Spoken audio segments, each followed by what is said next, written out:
오늘 이 시간에는 복음 위에 굳게 서세요라고 하는 제목으로 함께 말씀을 나누려고 합니다.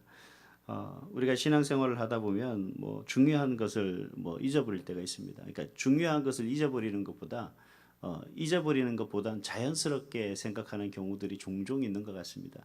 그러니까 잊어버려서는 안 될 건데 뭔가 모르게 그게 본질이 되지 않고 그게 뭔가 다른 것에 너무 치우쳐 살다 보니까 잊어버리게 되는 거죠. 가끔씩 그런 거죠.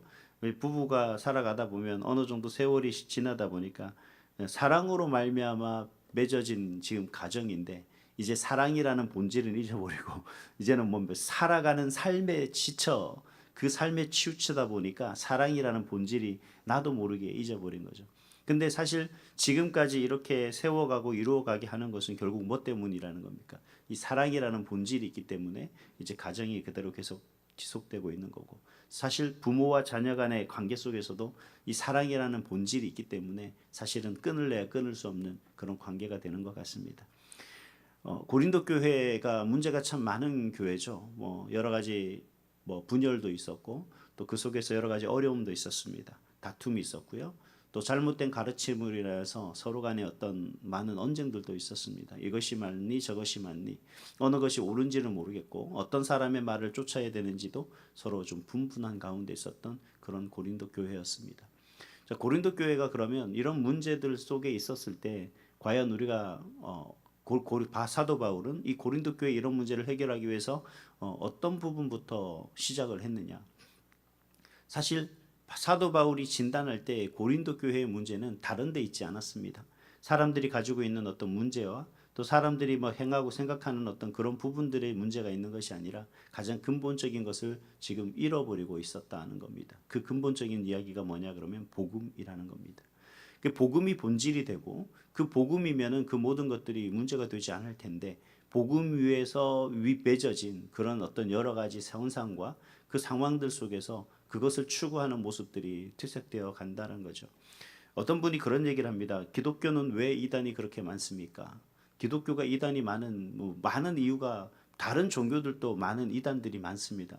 우리가 얘기하는 불교도 하나의 어떤 그 종파만 있는 것도 아니고 또 하나의 논리만 있는 것도 아닙니다.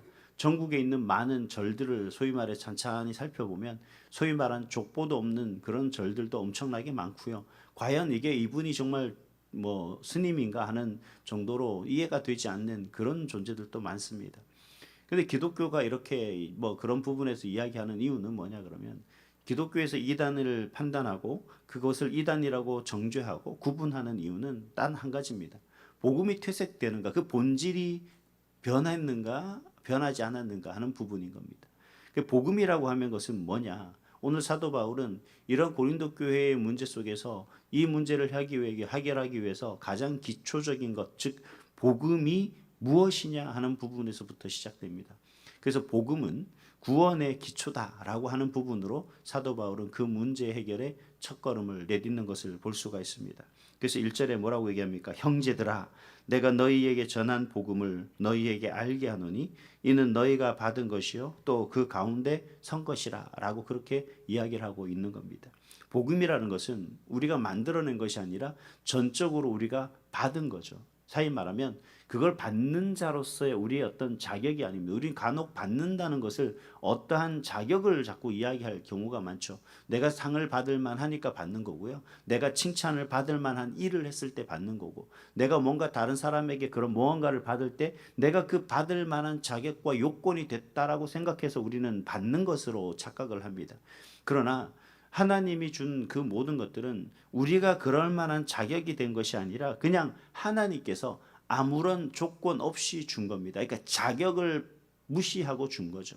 받을 만한 자격이 되지 않지만 하나님은 그 자격을 본 것이 아니라 그저 하나님의 사람이라는 그 존재 자체만으로 하나님은 우리에게 아무런 조건 없이 주는 겁니다. 예를 들어서 우리가 돈을 예를 들어 누구에게 준다 그럴 때 여러분 과연 제가 여러분 100만 원이란 돈이 생겼다 치면 과연 여러분 이 돈을 우리 자녀들에게 주십시오라고 했을 때 여러분들 남의 자녀에게 그걸 주겠습니까? 아니면 내 자녀에게 그걸 주겠습니까? 그러면 내 자녀에게 줄 때 어떤 조건으로 주겠습니까? 아무 조건이 없죠. 그냥 내 자녀니까 주는 겁니다. 하나님이 우리를 이 구원의 놀라운 은혜를 주신 것은 우리를 그저 너무나 사랑하기 때문에 그 조건 하나예요.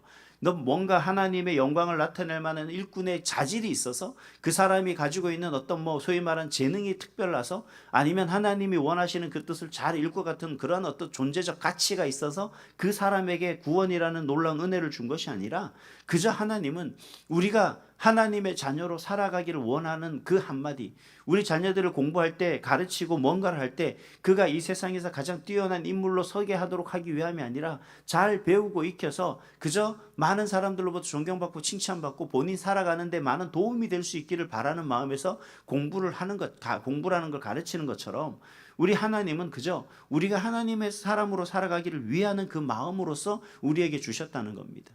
그래서 사도 바울은 이 왜 하나님이 이런 그 복음을 우리에게 주셨는데 이 핵심적인 가치가 우리 가운데 있다라는 겁니다. 첫 번째는 복음의 핵심은 뭐냐 그러면 예수님께서 우리의 죄를 대신해서 제물 되셨다는, 즉 예수님의 대속 제물 되심을 우리에게 얘기를 하고 있습니다.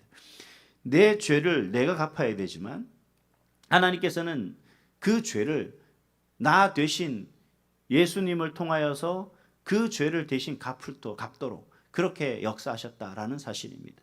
여러분, 우리의 죄의 대가는 하나님 앞에 섰을 때 죽음이라는 것밖에 없습니다. 그럼 죽음이라는 대가를 치르면 우리의 삶에 뭡니까? 이미 그 더 이상 우리의 사후 세계는 더 이상 존재할 수가 없는 거죠. 그러나 예수님 하나님께서 이 예수를 이 땅에 보내셔서 우리의 죄를 대속하게 하심으로 인하여 그 예수를 믿는 사람에게는 이후에 지금부터의 삶일 뿐만 아니라 우리 이후에 사후 세계의 모든 삶까지도 하나님께서는 책임져 주신다는 그 사실로 우리에게 은혜를 주신 겁니다. 자, 또 한 가지는 단순히 예수님의 죽으심이 그냥 어떤 신비적인 사건이 아니라 성경에 보면 그 예수의 죽으심은 장사되었다라고 이야기를 합니다. 그러니까 예수님이 대속 제물 되신 것으로서 끝나는 것이 아니라 그 대속 제물 되심으로 인하여서 죽음이라는 것을 경험하셨다라는 겁니다.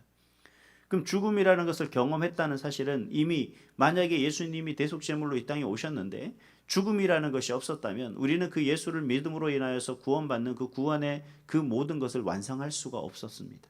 그러나 예수님이 죽음이라는 것을 이루셨기 때문에 우리의 죄를 온전히 대속하게 된 것입니다. 그리고 세 번째는 부활입니다. 그 예수님께서 죽으신 후에 3일 만에 다시 부활하신 이 사건이야말로 하나님의 놀라운 은혜다라는 겁니다. 이 부활은 어떻게 이어집니까? 우리가 이제 죽음 이후에 그 사후 세계 속에서도 여전히 뭐예요? 다시 부활할 수 있다라는 사실을 우리에게 보여주고 있는 거죠. 만약에 여러분 이 부활이라는 것이 없다면 우리에게는 사실 소망이 없습니다. 소망이 없다는 얘기는 사후 세계에 그저 믿지 않는 사람들과 동일한 모습으로 그저 심판에 대한 두려움 속에서 어떻게 하면 내가 죽으면 그 심판의 죄에서 무게에서 조금 가벼워질 그런 어떤 죄의 처형을 받을 수 있을까를 고민할 수밖에 없게 되는 거죠. 제가 아주 어렸을 때 저희는 철저한 유교 집안이었습니다. 어머님이 항상 하시는 말씀이 뭐였냐면 너는 절대 사람들에게 해를 끼치지 말아라.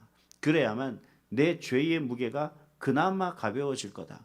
이왕이면 좋은 일을 하고 착한 일을 해라. 그래야만 내 죄의 무게가 가벼워질 거다. 항상 그런 얘기를 하셨습니다. 결국 뭐냐면 믿지 않는 사람들도 결국 자신의 죄의 무게가 죽음 이후에 분명히 그 심판 앞에 서게 된다는 사실을 알고 있었던 거죠. 그러나 저와 여러분들은 이 부활이라는 그 놀라운 사실을 통하여서 이제는 죄의 심판대가 아니라 하나님의 영광에 이르는 의의 심판대 속에서 진정한 하나님 앞에 영광 돌리며 마음껏 영원토록 살아갈 수 있는 그 삶을 살 수 있게 됐다는 사실입니다. 그리고 여러분 여기까지가 완성이 아니에요. 여기까지는 이미 50%밖에 되지 않습니다. 진정한 복음의 최초의 마지막 가치는 뭐냐 그러면 재림입니다. 여러분 예수님이 이 땅에 다시 오실 것이다 라고 하는 그 사실을 우리가 믿어야 되는 거죠. 여러분 사실 그러면 그때까지 그 예수님의 재림을 기다리는 자로서의 삶이 진정한 뭐예요? 그리스도인의 삶의 모습이라는 겁니다. 사실 우리는 예수님의 대속 제물 되심과 죽으심과 부활까지만 믿으니까 우리는 뭐라고 생각해요? 죽으면 이제 천국 가면 돼. 그럼 이 지금 어떻게 살면 돼? 난 하나님의 자녀니까 이제 막 살면 되지. 어떤 구분도 필요 없고요. 구별도 필요 없고 내가 하나님 앞에 어떻게 살아가야 하는 어떤 방향과 목적도 없습니다. 그냥 뭐예요? 뭐 죽기 전에 내가 온전히 하나님 앞에 매일 회개하며 살아가면 되지. 그러면 죄와 회개의 매일 반복된, 즉 성도의 삶의 모습 속에서 그리스도인으로서의 삶의 방향성과 목적이 전혀 없는 모습이 되어 버리는 겁니다. 그러니 믿기 전이나 믿은 후나 재림을 기다리는 성도의 모습으로서 도저히 우리가 볼 때, 또 세상 사람들이 볼 때도 저 사람 믿는 사람일까? 저 사람 정말 예수 믿는 사람 맞아? 라고 의문을 가질 수밖에 없게 된다는 거죠. 여러분, 사도 바울이 우리에게 이야기하고 있는 그 모든 모습 속에서 복음은 정말 하나님 안에서 흔들리지 않는 모습이 되어야 되는 거예요. 우리가 부활을 믿고 부활을 믿음으로 인해 말미암아 마지막 최종 예수님의 재림을 기다리고 기대하는, 그리고 그 재림을 믿는 사람이라면 이제는 오늘 오시든 내일 오시든 언제 오실지 모르는 그 예수님이 내 앞에 섰을 때 우리는 그 앞에서 내가 정말 하나님 안에서 그리스도인으로서 부름받고 진정한 예수님과 하나님과 인격적인 만남이 이루어진 그 이후에부터 내가 그리스도인으로서 정말 그리스도인답게 정말 최선을 다해 살아왔음을 증명할 수 있는 모습들이 돼야 되지 않겠냐는 겁니다. 그 증명은 여러분 우리의 부유함이요 우리의 건강함이 아니라는 겁니다. 내가 삶의 모습 속에서 하나님 앞에 어떤 모습으로 그 복음 위에서 내가 지금까지 한 걸음 한 걸음 그 주님을 재림을 기대하며 기다리며 그 믿음을 지켜왔었다는 그 사실이 저와 여러분의 삶의 증거가 될 수 있다는 거죠. 그래서 여러분 믿음은요 행위에서 난다라고 하는 말은 여러분 어떤 좋은 착한 일을 하라는 의미가 아니라 여러분 믿음을 증명해 보이는 것이 바로 진정한 믿는 사람의 모습이라는 겁니다. 그래서 여러분 우리가 어떻게 살든 자꾸 믿는 사람에서 그 복음 위에 서갈 수 있는 그런 모습이 되어야 된다라는 것이 사도 바울의 첫 번째 그 문제를 해결할 수 있는 첫 번째 시초이고, 그리고 복음이 또 왜 사도 바울이 복음이 중요하다라고 이야기를 하고 있느냐, 여러분 복음은 사람을 변화시키는 하나님의 은혜이기 때문에 그렇습니다. 여러분 바울이 여러 가지 이야기를 하다가 뭐라고 얘기하냐면 자신을 이야기하는데 나는 사도 중에 가장 작은 자다라고 그렇게 시작하는 것을 볼 수가 있습니다. 사도 중에 가장 작은 자다라고 시작하면 어떤 사람들은 그래요. 사도 바울이 12사도도 아닌데 뭔 사도라 칭하느냐. 근데 사도 바울은 하나님이 자신을 부른 자로서의 사도를 의미하는 거지 12사도의 그 어떤 그 속에서 내가 들어가느냐 마나의 문제가 아니라는 겁니다. 여러분 목사라 그러면 어디 큰 교회 뭐 그런 교회 목사님만 목사가 아니지 않습니까? 여러분 어느 교회든 누구든 간에 다 목사의 직분을 받으면 다 목사인 거죠. 그러니까 그런 논리를 가지고 싸우고 그런 논리가 말도 안 되는 거 가지고 서로 논쟁할 이유는 없다라는 거예요. 중요한 건 사도 바울이 왜 자신이 가장 작은 자라고 여기느냐라는 겁니다. 그러면서 10절에 뭐예요? 나의 나된 것은 뭐라고요? 하나님의 은혜이다. 지금까지 그가 살아왔던 그 모든 삶의 모습 속에서 그가 변하게 된 계기가 뭐라고 얘기하고 있습니까? 사도 바울이 그렇게 변한 이유가 뭐예요? 그가 특별한 지식이 있어서요? 물론 그는 엄청난 사람입니다. 뭐 비유하자면 그는 서울대 법학과를 나온 사람이나 또 동일한 거예요. 그런 사람이고, 그리고 그 법학과에서 뭐 소위 말하는 판사 뭐 이런 어떤 능력을 가진 어떤 위치에 오른 그런 사람이기도 합니다. 그러나 그가 하나님 앞에서 그 모든 것이 그가 변화되기까지 그는 어떤 모습이었습니까? 오히려 그리스도인들을 핍박하든 박해하든 자랐다라고 그렇게 이야기를 해요. 그 모든 것 중에서 그가 변하게 된 계기는 복음 때문이었다는 겁니다. 여러분 사람이 변한다, 쉽게 변할 수 있는 것은 아무것도 없습니다. 성격이 변하는 것 참 힘든 일입니다. 성향이 변한다는 것 참 힘든 일이에요. 그리고 생각하는 어떤 폭이 변한다는 것도 참 어려운 일입니다. 많이 배우고 많이 훈련하지 않으면 여러분 우리가 변한다는 게 참 어려운 거예요. 그러나 여러분 복음이라는 게 우리 가운데 딱 들어오는 그 순간, 복음이라는 것이 우리 가운데 확고해지는 그 순간 변할 수밖에 없게 된다는 겁니다. 제가 언젠가 그런 고백을 했습니다. 저도 신학이라는 걸 하기 싫어서 한 1년 넘게 하나님과 씨름했던 그런 적이 있습니다.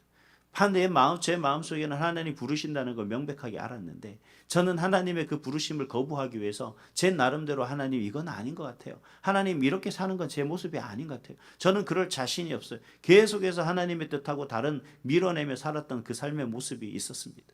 지금 생각하니까 왜 그렇게 어리석었는지 모르겠습니다. 한 대라도 빨리 했으면 오히려 덜 힘들었을 거 아닐까 싶은 생각이 드는 게, 결국 제가 볼 때는 그러나 제가 그 하나님의 그런 부르심 속에서 내가 이제 하나님의 사람답게 살아야겠다라는 어떤 나름대로의 결단과 그리고 하나님이 주시는 그 은혜 속에서 제가 딱 서는 순간 제 자신이 변하기 시작했다는 겁니다. 그래서 제 고향에 가면 친구들이 그런 얘기를 해요. 제가 이렇게 목회자가 된다라고 하니까 정말 몇 년 만에 만난 친구가 다 입을 벌리고 입을 다물지 못하더라고요. 네가? 네가 목사라고? 여러분, 우리의 변화는 내가 뭔가 가지고 있는 삶의 모습 속에서 그렇게 되지 않아요. 여러분, 우리 보세요. 교회에서도 어느 정도 교회를 다니다가 어느 순간 그분이 변화되는 분들이 계십니다. 그건 뭐예요? 하나님의 은혜입니다. 그게 바로 하나님의 은혜인 거죠. 복음이 그 속에 딱 자리하게 되니까 나도 모르게 헌신하게 되고 나도 모르게 수고하게 되고 나도 모르게 충성하게 되는 모습들이 눈에 보이는 거죠. 어떤 예원 교회에서 이제 교회에서 건축을 할 때 이제 건축을 하려고 막 하는데 어느 할머님이 정말 꼬기꼬기한 30돈을 150만 원을 교회에 이렇게 헌금을 했습니다. 그분 형편을 다 알거든요. 거의 다 쓰러져가는 초가집에 혼자 겨우겨우 농사일 조금씩 해서 그렇게 해서 또 그때는 그 기초생활 대상 보호 대상자로서 살아가는 그런 권사님이셨습니다. 근데 교회가 건축을 한다고 하니까 본인이 그 자리 밑에 장판 밑에 숨겨뒀던 돈 꼬깃꼬깃한 그 150만 원을 그걸 펴갖고 헌금을 한다고 가져온 거예요. 여러분, 모든 사람들이 봤을 때 그게 받아들일 수 있습니까? 뭐 어떤 분들은 아유 그거밖에 안 해? 라고 이야기할 수 있겠지만 여러분 모두 다 그거 헌금을 하는 걸 보고 그 안에서 다 울었습니다. 그게 바로 제가 어렸을 때 다니던 교회가 처음으로 건축을 할 때 그분이 낸 헌금을 모습을 보고 같이 그렇게 울었던 적이 있었던 것 같습니다. 여러분, 그분이 어떤 마음에 그렇게 했을까요? 그분은 자식도 없고 혼자 사는 분이었습니다. 그럼에도 그렇게 할 수 있었던 거는 그분이 받은 은혜 때문에 그렇다는 겁니다. 그분이 그렇게 딱 한마디 했어요. 지금 내가 이렇게 걸어오고 지금까지 내가 살 수 있었던 건 다 하나님의 은혜다. 하나님의 은혜가 아니고서는 내가 지금 이렇게 얼마나 이 많은 우리 많지도 않았죠. 그때 15명밖에 안 되는 성도들이었으니까. 이 성도들 때문에 내가 주일이면 기쁘고 주중이면 신방 오면 기쁘고 감사하고 그렇게 하나님 은혜께 외롭지 않게 지금까지 살아왔는데 하나님의 전을 건축한다는데 내가 왜 기뻐하게 내가 왜 무엇을 아끼겠느냐라고 그렇게 이야기를 합니다.